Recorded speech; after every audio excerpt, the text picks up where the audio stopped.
Hello again. In this video, I'm going to be showing you kind of the skills and reading techniques that you will be using when you are doing this assignment on your own in this lesson.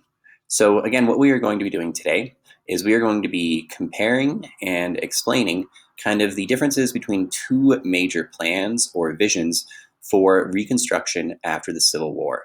These two different ideas of kind of like what should we be doing in making sure we're putting the country back together again. And in this example text, which I have on my screen right here, I'm going to read this and show you some examples of kind of how I would think about this to break it down, things you will be doing when your own reading. And once again, similar to last week's lesson, you can read it here on the Google form, but I would much more recommend going to the Google Doc, which is attached in your Google Classroom assignment, because there I have added some vocabulary words in parentheses here that are a little bit more challenging. And of course, you can code it in your own Google Doc when you're using a quote later. So in this video, I'm going to say that I had a question before I got this reading, which asked me this. What were the major social and political issues that the country faced as it started Reconstruction? So first, I'm reading the question and just knowing what I'm looking for. What are the major social and political issues? And so I'm already kind of thinking ahead. I know what I'm looking for as I am reading. And of course, make sure you pay attention to the video so you know what you're looking for when you read later on to instructions. But I'm going to start, of course, first reading the text. So following along at the top, either on your Google Doc or the form, I'm going to start reading. As the Civil War ended, the country and its lawmakers faced the daunting or overwhelming or challenge of bringing the North and the South back together and forming a unified nation. So I know this is not going to be easy. It was a big challenge.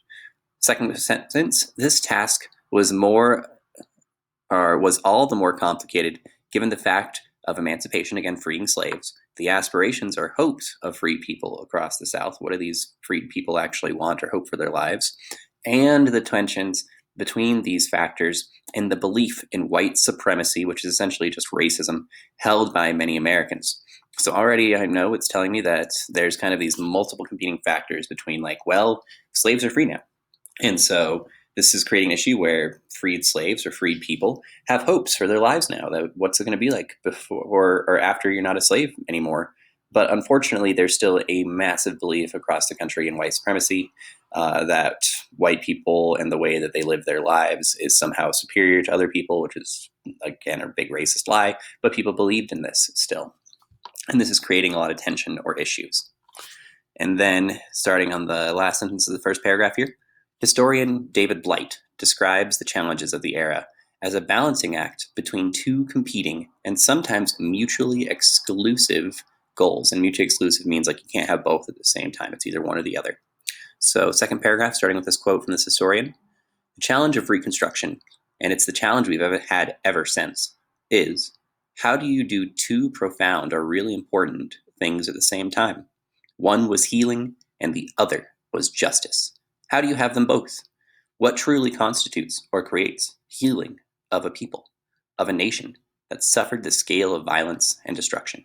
And how do you have justice? And justice for who? So kind of reading this, I'm looking around first, seeing in the first paragraph, what are the major issues? Well, there's tension that was created again from slavery, but more specifically now that these former slaves are no longer slaves and they're free.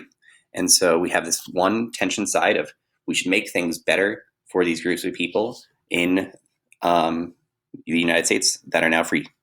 But also we have, unfortunately, a bunch of racists still who believe that these free slaves are somehow less than them, and they kind of want to keep them down. So right now we've kind of got the justice side, justice being freed slaves should be treated equally and with justice. Again, when you do now, what does that mean to you? But on the other side, we want healing, which is more for the racists, they just want everything to go back to normal, things to be good. So kind of it's is the issue between healing, going back to normal, making all the racists happy, or justice, providing better opportunities and equality for freed slaves? Which one are we going to have? So this is kind of how I break it down. And I would use a quote from the second paragraph here. Specifically, I would use probably actually this entire second paragraph here, the challenge of Reconstruction. Again, saying that some people want justice, some people want healing and to go back to normal. But how do we choose between the two of them? So again, after this video, you are going to be doing this on your own, but make sure you watch the instructional video to know specifically what you're going to be doing for these two readings when you're comparing them and breaking them down, and then summarizing in your exit ticket or independent practice question. So again, make sure you're asking yourself these questions as you read. Specifically, what are they saying? What are the goals? And paying attention to the details. And make sure you reread again and use the internet if you don't know any vocabulary words.